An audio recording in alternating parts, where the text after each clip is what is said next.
game is finished. Auburn versus Alabama 2.0 in the 2024-25 season, and this time it goes to the Tide. We'll talk about the score, the stats, and the storylines in this final regular season game for everybody, but especially our Auburn Tigers. Let's get into all those different things right now.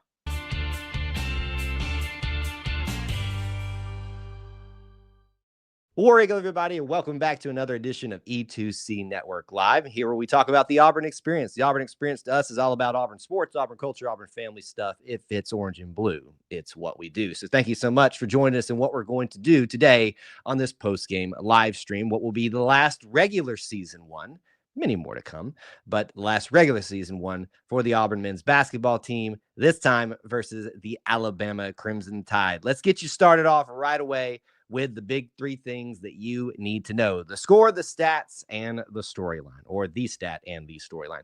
The score for you, 93-91 on a last-second shot.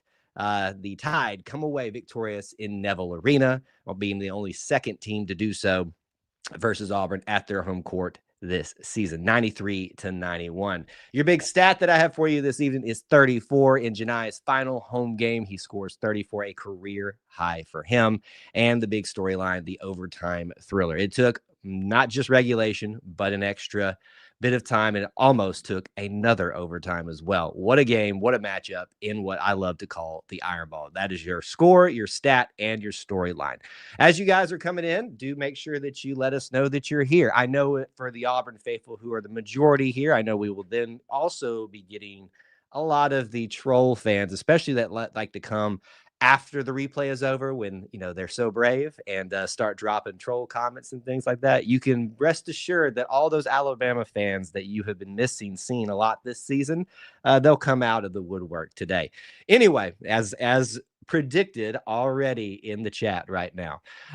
So obviously, we'd love to know that you're here. Make sure you let us know where you're watching from, your city, your state, international. It's always a great thing to do for us to let us know if you're here hanging out with us today on the show. And smash the like button, not for the result of the game, but for how obviously what we're doing here on E2C Network. How we do these shows is typically, I'll give the rundown for most of you that already have been here before. You know the drill, but it's been a minute. By the way, if you hadn't noticed, Kyle was gone for a little while, vacation, and he had the flu. So I'm sad that I wasn't able to do the last several games with you all, but I'm thankful we're back, even for this loss, to talk a little bit more detail about what we saw, what happened, how we break all this down, how we process all this moving forward. But what we do is we talk about, certainly, stats, individual stats, team stats. Amongst all of that, we'll talk about the storylines throughout it, what we want to hit. And we're going to try to take some of your commentary this evening in our live chat portion of the show. So we thank you for tuning in, whether you're live, replay, or listen to the audio of this, all of those different ways. We appreciate you being here. Well, first of all, I want to acknowledge this, and I'm trying to do better about this every single time. Tip of the cap to the Alabama Crimson Tide for coming into Neville Arena and getting the victory. It was a very hard-fought battle. In fact, I'm going to go ahead and give you one stat right now, and it might be truly the stat I should have given you. I wanted to give Janai the honor of having the stat that I mentioned at the start. But 30 minutes and, sorry, hold on, did I have that right? 30-35. That is how long Alabama had the lead in this game, and it showed for a lot of the time. That they were in control of things, that they had the upper hand. Auburn was fighting back a lot and was not able to really establish itself in a lead position for much time throughout this game. So hats off to them. Not going to take the hat off, but obviously tip of the cap to the Alabama Crimson Tide. And as I've told you guys throughout this entire season, they are a good basketball team. Certainly we will celebrate when they lose and continue to do so as they do to us. And I'm sure they are celebrating big time right now. But they are still a great basketball team. So we want to always make sure we acknowledge that to start off the show. Okay. So when we move into, we haven't had the opportunity to do a lot of these. I know a lot of our focus and commentary shifts into complaining and all this kind of stuff. Certainly there are things that we need to break down and talk a little bit more in detail about. But we will certainly dive into as many productive things as we can throughout the stream today. Let's see if there's anything to get us started here from the chat before we start diving into some team individual stats, at least. Corey wants to ask the big question. Kyle, do you think the team is gassed just a little bit? Well, Mike, I think it's not a bad narrative to bring up, Corey. This is from Corey. It's something that's brought up by a lot of people. But my question to you is this: what's their excuse? Everybody else is gassed. Everybody else is playing in the SEC. I mean, it could be that for some reason this team is more gassed than the others, but I don't understand what it would be in relation to. There are a couple of nagging injuries and things that continue to rack themselves up. But other than that, I mean, I don't really know that it should be looked at something as too much of a you are not looking at it as an excuse, but I think some people will try to point to that as an excuse type thing. It could be that they just may be a little bit tired, but I hope that's not the case because they still got lots of basketball left to play, although the regular season is done. This certainly does taint things a little bit for how this season was going. The way it ended, the way it started and maintained throughout the majority of the season was incredible, but this last week, especially for the way the Texas A&M game went. This one ends up a much better game for Auburn here, I feel like, even though they could have, played better in some aspects. You've also got to acknowledge where a team comes in and just does a great game plan and does what they need to do to get a victory in a tough environment like this. This is from Clay. Great game, horrible outcome. These young men played hard. Certainly, they are hurting right now that their last home game is a loss to their rival. That does suck. That is a terrible way to go out, but certainly that is not from a lack of effort. Certainly not from a lack of effort. Stressed about expectations, maybe on top of being tired out. Certainly, I think it can get heavy as the crown when you wear it for so long, and certainly that can weigh it down, especially if you're a program that's not used to having that much attention and focus and expectations placed on you at times. Anyway, no matter how you slice it, the Tigers lose to the Alabama Crimson Tide today by the score of 93-91. All right, let's start jumping into it a little bit. I know that you guys don't like to give out players of the game, but can we all agree that it is Janai Broome with his 34 points? 34 points. He only gets 8 rebounds. He sat at 8 rebounds for like the rest of the game, it felt like, and does not get a double-double, but his career high in points he gets in his final game at Neville Arena, which is an incredible feat for him. So great for him. He's 15 of 28 from the day, 2 for 4 from the three-point arc. Huge three-pointers. He had a chance to get Auburn the victory in regulation, and there was a lot of discussion about that by the people commentating on the TV, and whether he should have driven or not. I think you do what you feel is right in that moment. You just trust your player, and if he had knocked down that shot, they would be talking about how brilliant it was and how that was the right choice. What you can say is, if he does, even though he doesn't knock down that shot in regulation, he showed up and was the reason Auburn had a shot to win the game in the overtime situation, knocking down those humongous three-pointers right now. Excuse me. Unbeaten Lake says this: for us to get any momentum for the NCAA tournament, we'll have to win our next game, or at least we'll talk about the future stuff in just a little bit. So let's keep our focus a little bit more on in the chat and stuff about what we're talking about in this game. I know we're ready to move forward, but we'll need to break this down just a little bit further here. Missed opportunities due to bad decisions. They could have won it before overtime. This is from Kip. Potentially so. Obviously, we can play the games of ifs and buts for candies and nuts. We'd always have a Merry Christmas, but it's not that case. Not that case. You make the free throws. We may have won, certainly. Lots of options we can look at in the team stats here coming up in just a little bit. Couple other individual people that we want to point out tonight. Tahad Pettiford was outstanding throughout the game, but especially in the second half. 19 points, 6 for 15 from the field. Overall is not great, but 4 for 8 from the field, from the three-point arc, 3 for 5 from the free throw line, 4 rebounds, 6 assists. He is tied with Denver Jones for the leading assist getter in this game. So he has an outstanding stat line and storyline.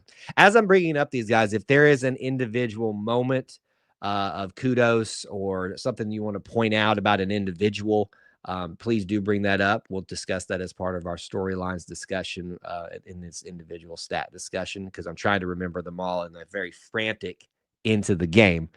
We're going to just go ahead and, get rid of we're going to get rid of a couple people who are here just to be Debbie Downers. You don't hear from them at all throughout the year. And then they can't wait to come in and be the first one or what they believe is the first one to make a negative comment. So sad. All right. Where are we at in the individual stuff? Miles Kelly had, I thought, a very important role in the second half where Auburn was really trying to reestablish itself. He ends up with 13 points. I really needed him to get just a couple more. He hits 3 threes, I think within, the first 5 minutes of the second half. So a big thing for him to show up today and show out in the second half, especially.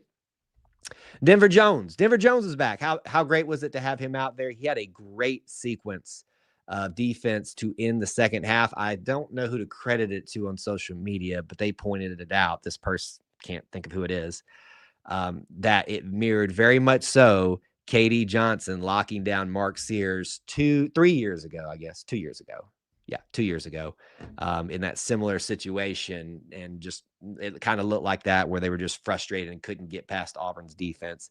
So Denver Jones, I think, obviously was still hampered a little bit by what he's been dealing with injury-wise. He gets 9 points. He knocks down a 3, all his free throws, 6 assists. As we said, he's tied for the lead in that. So he definitely contributed, even though maybe not being 100%.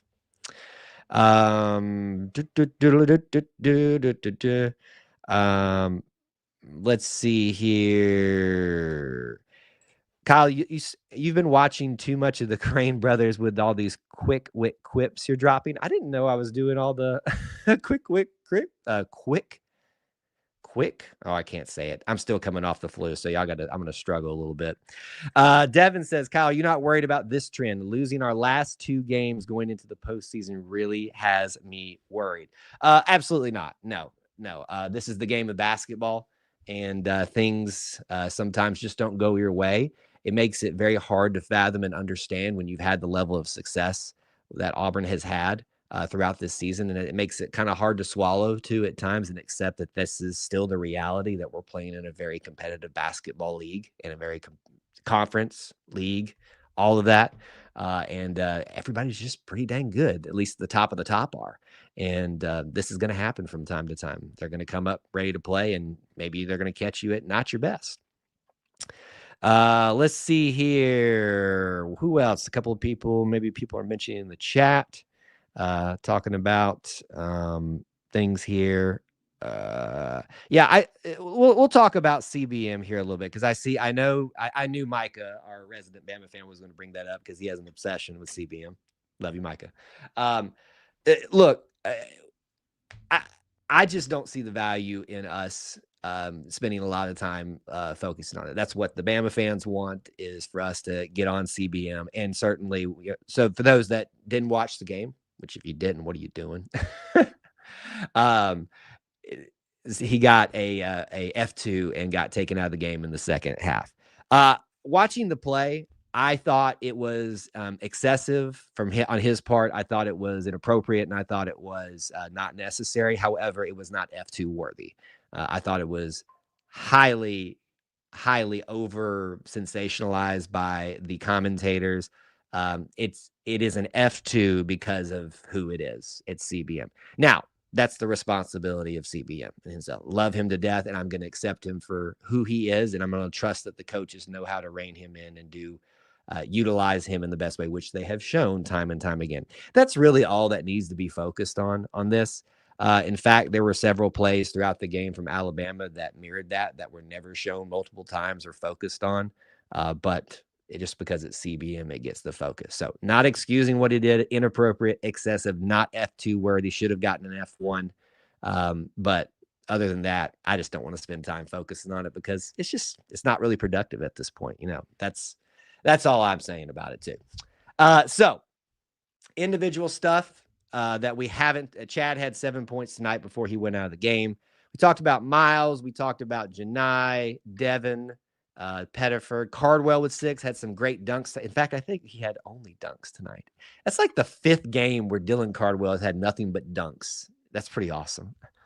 And the only other person to score was Chaney Johnson with 3 points tonight. Everybody else who saw minimal minutes, didn't get any buckets tonight. But that is your individual stats and scoring. Let's see here. Looking through our live chat to talk through a few more things here. Tommy pointed out the obvious. Yes, they lost because it's 2 good teams. Someone has to lose. Yes, that is probably the most true and most redundant statement ever. It is that way. Let's see. We're not going to sit here and dog Chad this entire chat, folks. I had a feeling that we were going to get some of that, but it is what it is. We're moving on from it. There are message boards for that if you want to just go and dog somebody. Let's see. Corey says if Austin was at the game, he's back on the chopping block. That's 2 bad luck charms, Vitel and Austin. Corey was getting on me in the Conquer Club because I actually I was getting on him, I guess I should say, because I love Dick Vitel. Apparently he doesn't. It was nice to see him there at the game. You want to talk about things that are juxtapositions for Auburn of old and Auburn of new. Dick Vitel doesn't come to Auburn to call a game unless things have changed at Auburn. You could say, well, maybe he'd come see Kentucky at Auburn. Why? But if Auburn wasn't good, why would you? Kentucky's just going to whoop over him. But this is the new era of Auburn and how good they are. Let's see here. I think we caught up mostly in chat. I'm trying to keep us on track of things we haven't talked about. We'll cover that. We'll call that the individual stat discussions. Let's move into team stats, and we can come back if there's something individual-wise that you all would like to discuss a little bit further. We certainly can do that. So bring that up in the chat, and I'll try to pay attention. These are the type of shows. I love the crowd that we have. It's hard to keep up with it, though, with all the different things that are coming across the screen right now. All right, you're scoring throughout each half, and the overtime, here's what it was. 45-42. Alabama led in the first half. The second half, Auburn took the lead in scoring, 37-34, and then they get 14-12 in the overtime period for Alabama, resulting in that 2-point win on that Mark Sears shot. We're going to look at the big 3 stats. I know some of you have already been talking about it and asking about free throws. You know it's in there. The big 3 stats that I always focus on every single game. Say them with me. Free throws, turnovers, and rebounds. Let's see if it tells us the tale of the tape. Chances are it'll give us a good picture at least. So Auburn was in position to win the free throw battle throughout most of the game. 65% for them to end up. Alabama has 67. They win that one. So that's a check in the column in a close game for Alabama, very much helping them out by a small margin there. Turnovers. Alabama has 15. Auburn has 9, a little bit higher than I'd like it for Auburn at home, but still significantly less than Alabama. So they Auburn wins that category. Look at the rebounds here. 41-33, Auburn loses to Alabama in the rebound category. So 2 out of those 3 major categories that I focus on, Alabama wins in a close game. That makes all the sense in the world without even looking at any other team stats right there. There you go. Now, most of you know me, and some of you have already asked, how do I feel about the free throws? My high water mark is 80%. Auburn was close-ish to that at times throughout the game, but could not close out.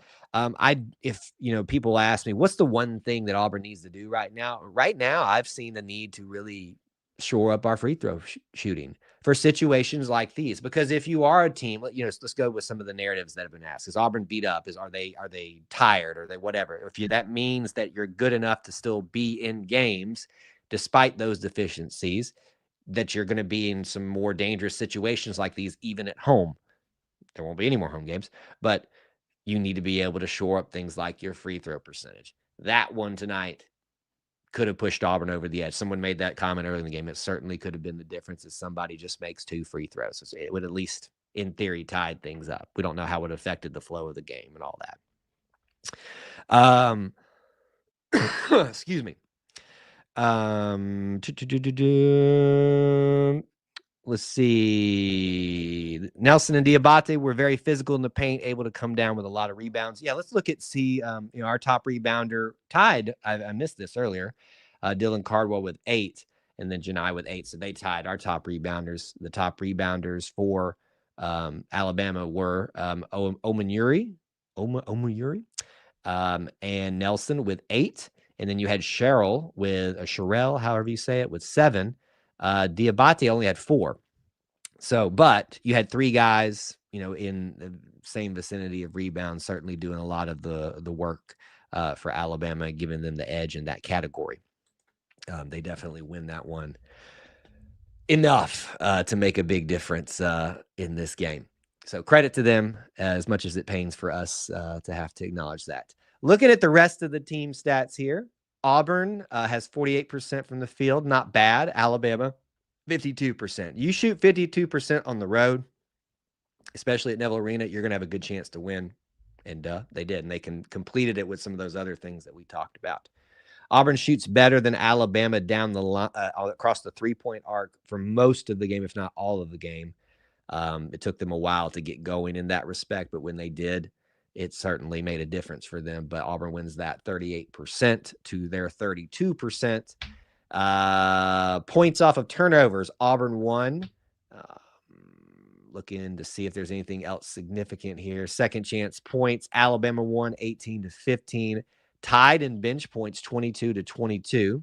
Points in the paint, here's a really good one. It goes with those rebounds. Points in the paint, Alabama 52, Auburn 40. There's your stat. I think that we'll keep looking, but that one right now sticks out to me as the one that is the biggest thing to point at and say, okay, there it is. 52-40 points in the paint. Fast break points, Alabama wins 13-10. Auburn wins in steals. It assists 24-18.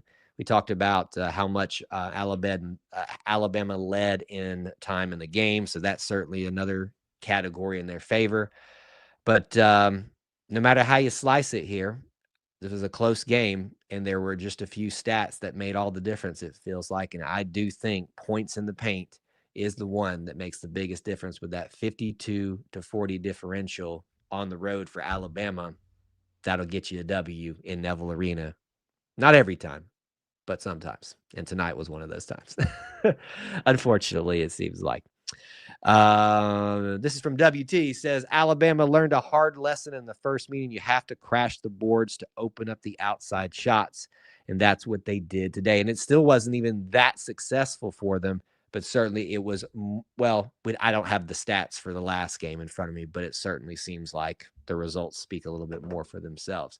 High-scoring games for Auburn and Alabama this year. I feel like 93 and 91 tonight. I forget what the last one was, but I looked over at my wife during the middle of the game, and I said, look at the score for this first half, 45-42. And it was, at one point, it looked like it might get close to somebody to 50.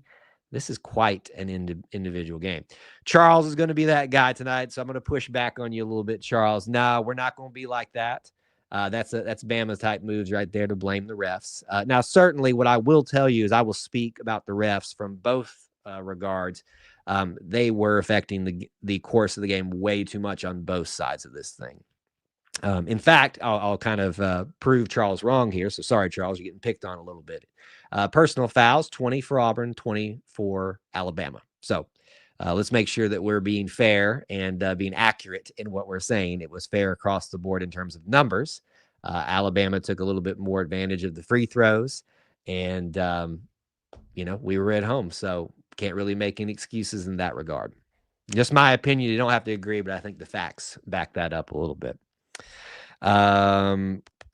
Interesting, Janai got 34 points, but how many times was he fouled? This is from Robert, especially in the paint. Yeah, I mean, there's a lot of that. It's a very physical game, and I really wish that I understand that point from the referees. They want to keep control of this. They know this is a highly emotional rivalry, a highly emotional just implications for both teams.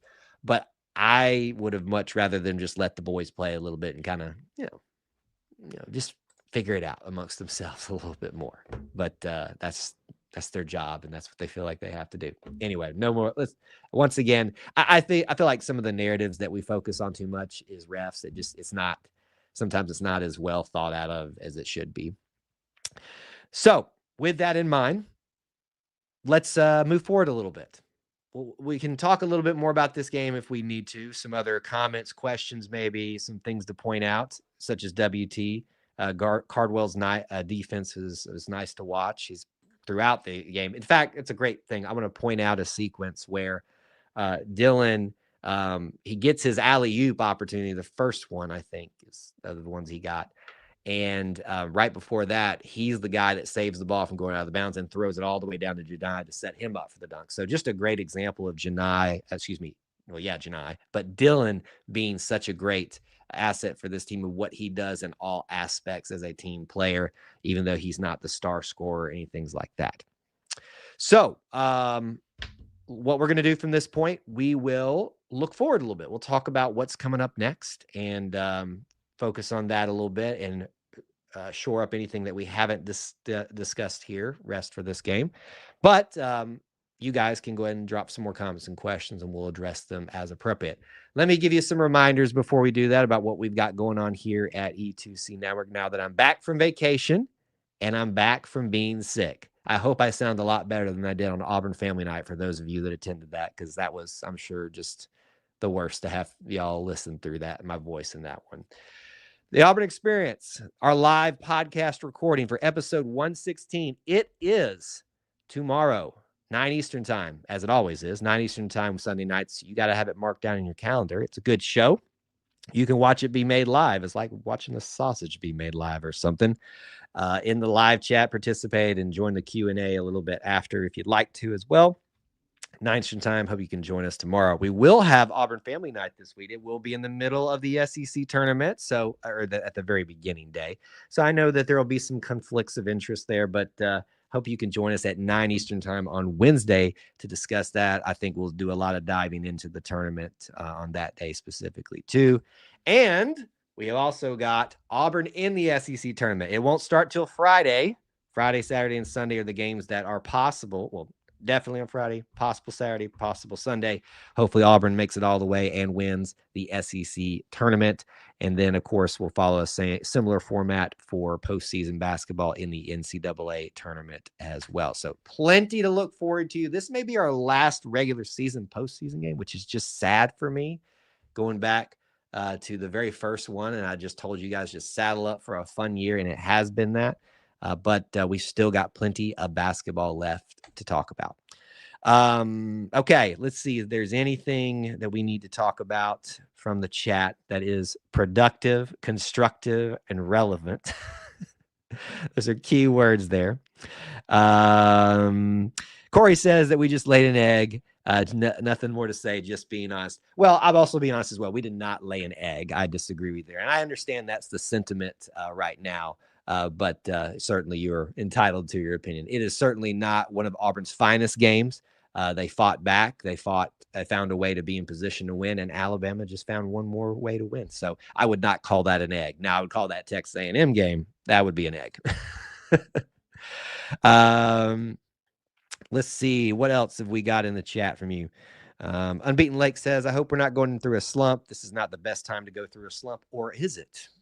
Get the slump out of the way before the postseason starts. Think about it. Okay, yeah, I knew we'd have some discussion about number one. If Duke wins tonight, they get number one overall seed, and do they have it locked up already? I would think they would probably give Duke number one at this point, regardless, depending on how that game goes. Scott, my man, you have just gotten yourself banned. That is inappropriate, and you are now forever banned for that. Sorry. For those of you who are on the audio side of things, you'll just have to wonder what happened. This is one of the values of watching the live show. He is making comments toward a player that he would never say to his face. So goodbye. Not worthy to be here. Let's see. We have it locked up already, according to literally everyone. This is this is Devin responding to that question. All right. Let me before I get into the weeds with I see we've got a lot of disgruntledness in the chat and stuff like that. Let me put it into perspective for you guys. Certainly, we are the #1 seed in the SEC tournament, playing this Friday on noon. If I looked at the chart correctly, the bracket, Kyle, goodness gracious, we will be playing at noon on Friday. If we would win, we would play at noon on Saturday. And if we would win, we would play at noon on Sunday. Believe I have that correct across the board. So go ahead and mark that down accordingly. At least you kind of know what to expect for the next week. The Tigers have a full week almost-ish to rest, to heal, to refocus, to ask the questions, what's not working right now over this last week, because clearly based off of the results, it's not working. So all that to be said, plenty of time to get things righted and the ship going in the right direction. And certainly we will talk more about brackets for the NCAA tournament as that comes out and focus on that a little bit more as time goes out. Auburn has done a lot of work to put itself in a prime position overall this year in everyone's mind, but still there is work that needs to be done. And I hope that they can do that in the SEC tournament.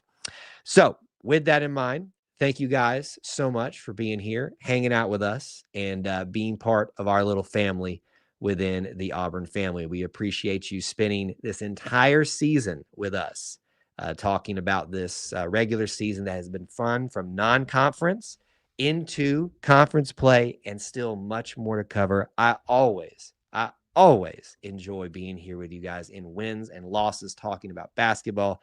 And I'm thankful that we get to do it in such fine fashion in the postseason, in a way Auburn set itself up to be one of the most highly regarded, if not still the most highly regarded basketball team in this year's SEC and the NCAA tournament. You guys have been great as always. Y'all have a great rest of your weekend. Rest up, saddle up, just like the boys will. There's more basketball coming up soon. War Eagle.